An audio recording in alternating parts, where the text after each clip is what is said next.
Kalau boleh kita dialog ada per topik. Dan kalau boleh waktunya juga saya senang banyak dapat masukan dalam suasana yang produktif, yang enak ya untuk kita bisa diskusi. Tadi dari Bapak dari Jawa Timur ya yang menyampaikan Pak Ali Mufti ya, saya dengar saya mulai dari situ. Memang kementerian kami agak khusus Pak, karena ada target yang diberikan Presiden kepada kami Pak. Itu Pak. Jadi jumlah, saya pernah tanya Presiden Prabowo Pak, betul tadi Bapak cek di dokumen itu nggak ada segitu. Tapi kan saya tanya Pak, karena saya ini pembantu Presiden tidak punya visi misi menteri Pak, yang ada visi misi Presiden.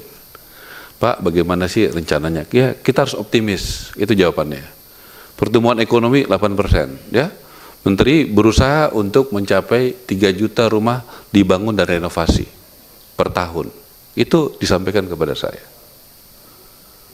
Jadi kalau di dokumen itu betul tidak ada, saya juga udah cek Pak, tapi itulah yang disampaikan kepada kami sebagai menterinya. Nah, jadi saya nggak punya, saya prajurit aja Pak, diberikan target begitu ya semua jurus saya lakukan untuk bisa mencapai ke sana. Ya, nanti kalau tidak tercapai, saya siap perintah Presiden Prabowo sebagai pemimpin saya. Saya mau di-reshuffle, itu juga hak beliau.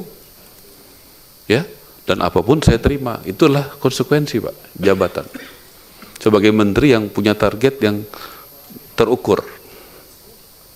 Dengan dana yang tadi Bapak sudah tahu segitu. Itu konsekuensi jabatan Pak. Dan kita harus siap resikonya. Nah, saya mau mulai dengan Ibu Yasti ya. Bu Yasti, kita saling menghormati. Saya mau tenang diskusi sama Ibu.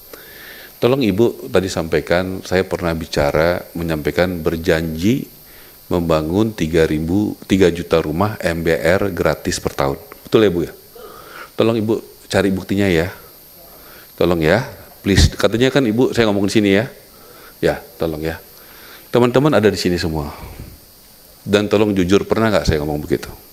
3 juta rumah gratis buat MBR. Betul Ibu ya? Nah, kalau saya benar, saya salah, saya minta maaf. Berarti saya pernah ngomong yang saya nggak ingat. Ya, nanti kita jawab dengan bukti aja Ibu ya. Jadi kita nggak mau debat terlalu panjang. Tolong nanti Ibu di tempat ini ya. Tapi jangan potongan-potongan video. Kalau potongan-potongan video itu, saya ini politisi Bu, lawannya juga banyak, lumayan.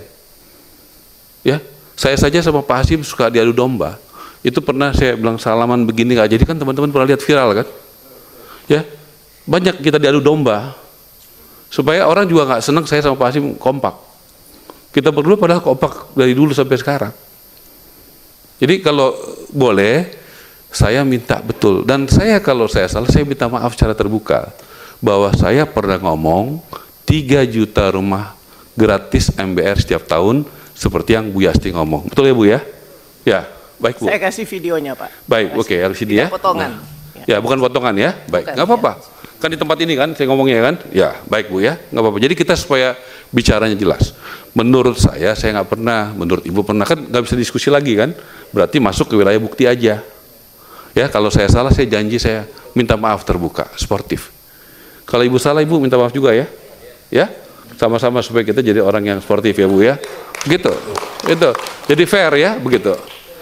Kedua saya mau tanya Ibu dulu kan waktu itu sempat saya tanya, Ibu kan ketua komisi 5, waktu undang-undang itu dibuat.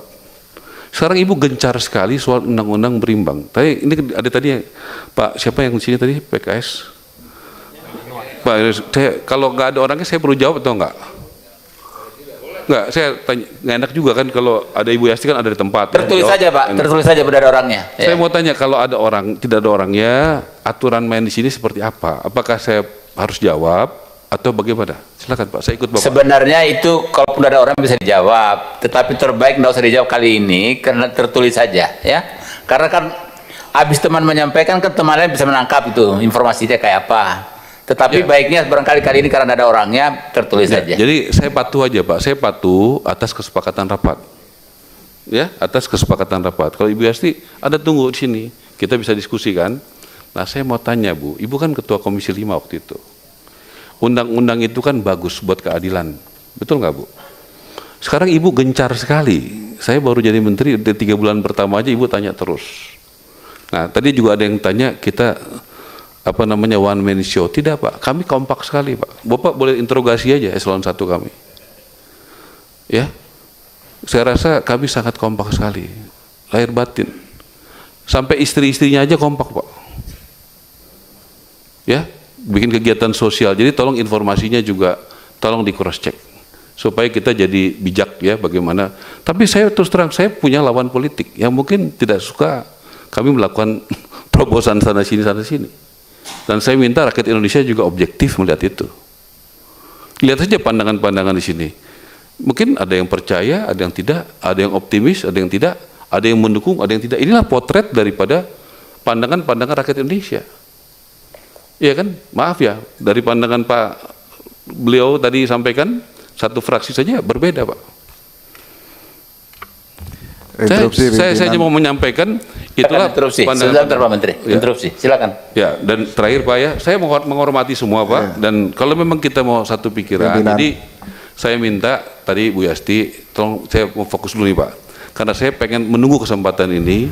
Beliau ini panjang pengalamannya, lama di Komisi 5, pernah jadi ketua komisi, ya, begitu dan jadi saya pengen dengar dan mohon masukannya Bu. Kenapa sih dulu nggak jalan? Apa kendalanya? Supaya saya juga bisa belajar dari pengalaman Ibu. Ya kan? Kenapa dulu nggak jalan? Itu undang-undang kan waktu Ibu ketua komisi kan? Ibu yang buat kan? Nah, tahun 2011 ya, 2011. Betul ya? Dan nanti juga saya minta, kita juga udah kaji itu. Kita udah siapin kantornya Pak. Iya.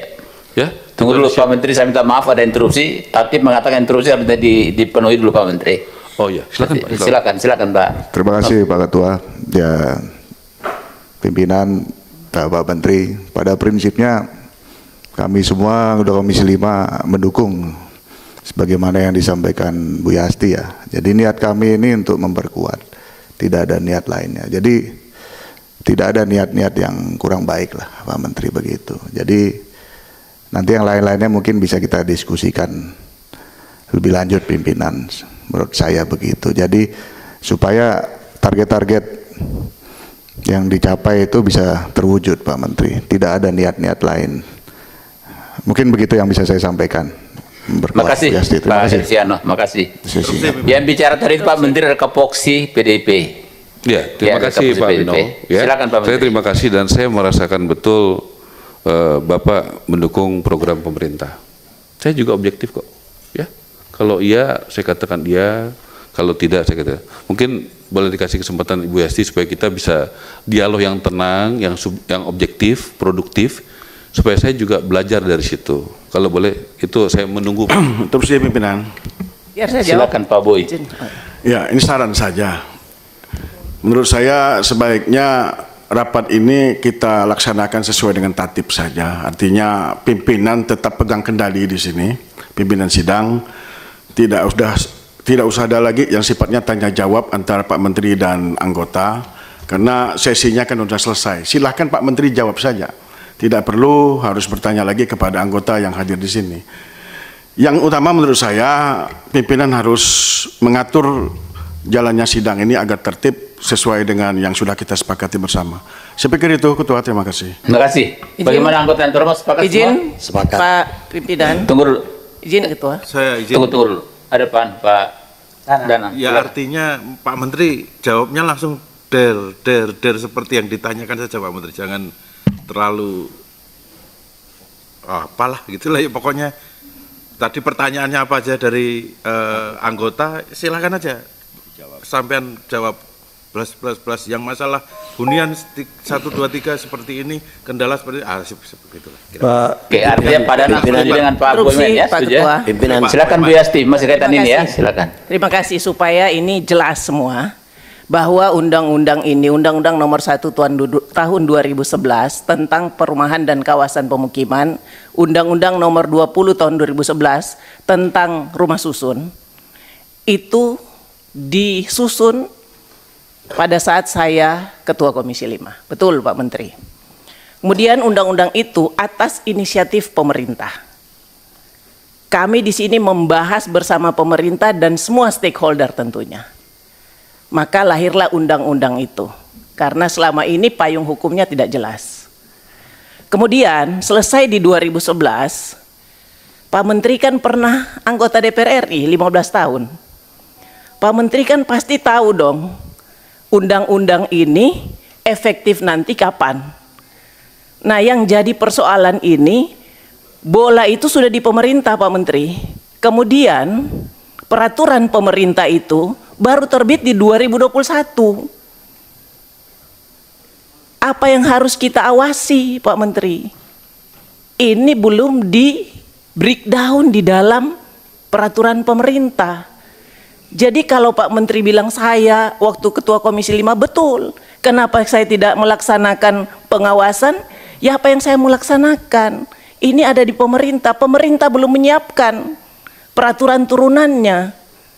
Maka sekarang saya tanya, Pak Menteri sudah baca nggak Undang-Undang Nomor 1 2020 dan Undang-Undang Nomor 20 itu? Kalau sudah, kita akan mulai berbicara secara rigid, Pak Menteri, terkait makna dari undang-undang itu. Kenapa ada hunian berimbang?